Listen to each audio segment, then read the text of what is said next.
Chapter 29. Then Jacob went on his journey, and came into the land of the people of the east. And he looked, and behold, a well in the field, and lo, there were 3 flocks of sheep lying by it. For out of that well they watered the flocks, and a great stone was upon the well's mouth. And thither were all the flocks gathered, and they rolled the stone from the well's mouth, and watered the sheep, and put the stone again upon the well's mouth in his place. And Jacob said unto them, My brethren, whence be ye? And they said, Of Haran are we. And he said unto them, Know ye Laban the son of Nahor? And they said, We know him. And he said unto them, Is he well? And they said, He is well, and behold, Rachel his daughter cometh with the sheep.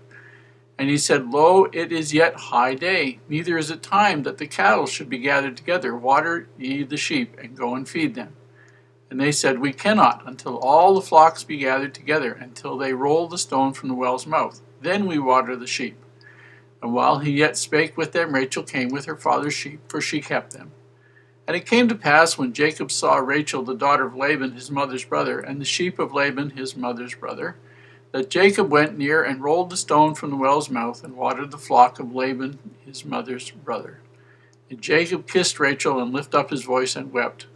And Jacob told Rachel that he was her father's brother, and that he was Rebekah's son, and she ran and told her father. And it came to pass, when Laban heard the tidings of Jacob his sister's son, that he ran to meet him, and embraced him, and kissed him, and brought him to his house. And he told Laban all these things. And Laban said to him, Surely thou art my bone and my flesh. And he abode with him the space of a month. And Laban said unto Jacob, Because thou art my brother, shouldst thou therefore serve me for naught? Tell me, what shall thy wages be?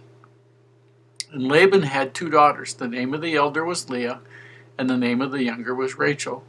Leah was tender-eyed, but Rachel was beautiful and well-favored. And Jacob loved Rachel, and he said, I will serve thee 7 years, for Rachel thy younger daughter. And Laban said, It is better that I give her to thee, than that I should give her to another man. Abide with me. And Jacob served 7 years for Rachel, and they seemed unto him but a few days, for the love he had to her. And Jacob said unto Laban, Give me my wife, for my days are fulfilled, that I may go in unto her. And Laban gathered together all the men of the place, and made a feast. And it came to pass in the evening that he took Leah his daughter, and brought her to him, and he went in unto her. And Laban gave unto his daughter Leah Zilpah, his maid, for an handmaid. And it came to pass in the morning, behold, it was Leah. And he said to Laban, What is this thou hast done unto me? Did not I serve thee for Rachel? Wherefore then hast thou beguiled me? And Laban said, It must not be done in our country, to give the younger before the firstborn. Fulfill her week, and we will give thee this also for this service which thou shalt serve me yet 7 other years. And Jacob did so, and fulfilled her week, and he gave him Rachel his daughter to wife also. And Laban gave to Rachel his daughter Bilhah, his handmaid, to be her maid. And he went in also unto Rachel, and he loved also Rachel more than Leah, and served with him yet 7 other years. And when the Lord saw that Leah was hated, he opened her womb. But Rachel was barren. And Leah conceived and bare a son, and she called his name Reuben. For she said, Surely the Lord hath looked upon my affliction, now therefore my husband will love me. And she conceived again, and bare a son, and said, Because the Lord hath heard that I was hated, he hath therefore given me this son also. And she called his name Simeon.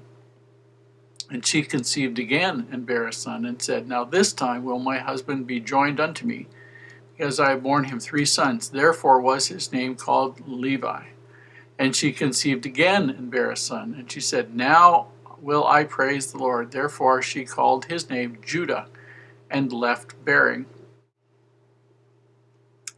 Now we have Jacob. He's gone from the place where he had his dream of the ladder to heaven. He now arrives at Haran, and he meets Rachel. He tells her a little bit of his story. He goes and lives with her father. He's worked there for a month, and the father says, It's not fair that you should work for me for free. What will your wages be? And he says, I will work for you for 7 years for Rachel. And this is again paying the bride price. We talked about that earlier. And one of the things that you wanted to do, this may seem different to what we would think nowadays, but one of the things you want to do is you want to pay as big a price for your bride as you could reasonably muster, because that made her feel good. And it also gave her bragging rights with all the other women in the area. I mean, if you say, my husband worked 30 days for me, that's might be a good idea. But at the same time, say, my husband figured that I was worth working 7 years for. Whoa, that's a whole different category. That's big time effort. That makes her worth a lot. So you get an idea. This is what part of what he was doing.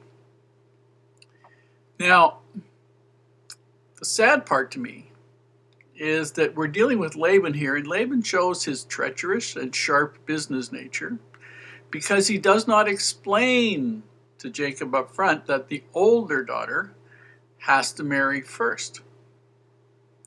And so Jacob is, in one sense of the word, not in the true sense of the word, but in one sense of the word, Jacob is used and abused, in that he works the 7 years and then they have the marriage feast.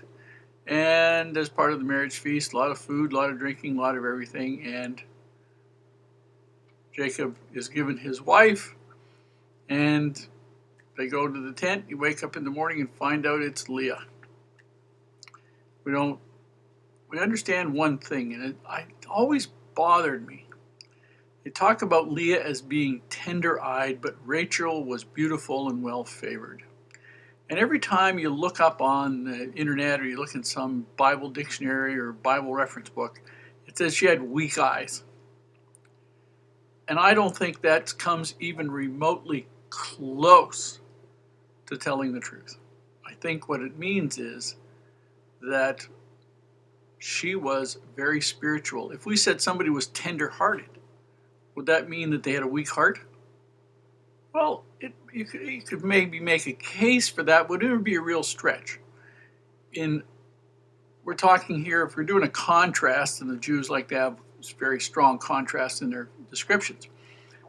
Say, Leah was extremely spiritual. Rachel was very beautiful. And in one sense of the word, that would be like saying Leah was very spiritually inclined, very spiritual woman, very strong in the gospel, in the covenants of worshiping God. Rachel, on the other hand, was beautiful. But what it wouldn't say was, but equally as strong, equally as spiritual. We find out later that when they left there to go back to where Jacob's home was, that Rachel was the one that stole the idols and was going to take the idols with her. Interesting circumstance here.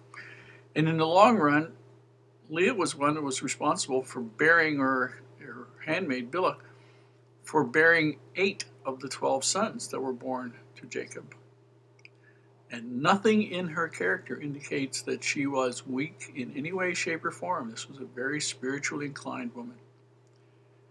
And anyway, he fulfills her week, which is the honoring her during the week of the marriage. And then he is given Rachel. Jacob is given Rachel, and he gets a chance to have her for a wife. And but in turn, he has to serve another 7 years. So Laban gets 14 years out of service for the 2 girls. And he's taking advantage of Jacob every way he possibly can, and he does that. It says that Leah was hated. She wasn't hated. She was less well-loved, less appreciated, I suspect. And that's a very sad thing, because she gave more of herself to her husband than he really had any right to expect, based perhaps on the way he treated her or the way he thought of her. Sometimes that's the way it is, and it's very unfortunate when that situation happens. But this was one spiritual woman, and I think that the tender-eyed means that she was moved by the Spirit easily to cry to tears because of spiritual things and her appreciation of them.